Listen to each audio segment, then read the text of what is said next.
अल्हम्दुलिल्लाहि रब्बिल आलमीन वस्सलातु वस्सलामु अला रसूलिल्लाह अम्मा बाद फ़ाऊज़ु बिल्लाहि मिनश शैतानिर रजीम बिस्मिल्लाहिर रहमानिर रहीम।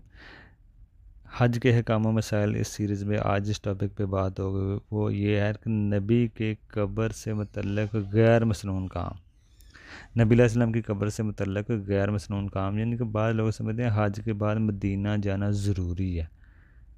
ठीक है ना, जैसे कि हज का ये कोई हिस्सा है, ये हज मुकम्मल ही नहीं होगा। हाँ, आप जाना चाहें अच्छी बात है, जाएं, लेकिन हज उम्रे के साथ इसको ना जोड़ा जाए। हज ही कंप्लीट नहीं होगा या हज में कोई नुक्स रह जाएगा या कोई उम्रा कंप्लीट नहीं होगा या कोई उम्रे का हिस्सा है, ऐसा मसला नहीं है। बल्कि ये बात आप समझ लें कि अगर आप जाना चाहें तो मस्जिद नबी की जो नीयत है उस हिसाब से आप जाएं, उसके साथ फिर अल्लाह के नबी की कब्र की ज़ियारत भी आप कर सकते हैं। ठीक है ना, तो ये नीयत रखें। जैसे इमाम इब्न तैमिया उन्होंने ये कहा कि जो लोग भी वहाँ पे जाएं वो मस्जिद की नीयत से जाएं, जाके फिर नबी अलैहि सल्लम की कब्र की ज़ियारत करें, जन्नतुल बकी है उसकी ज़ियारत करें।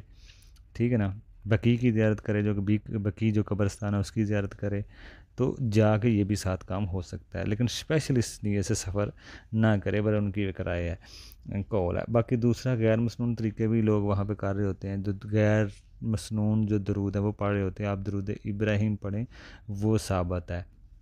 इसी तरह बाद लोग समझते हैं कि नबी अलैहि सल्लम की कब्र के पास जाकर जो भी आप दुआ करेंगे वो कबूल होगी।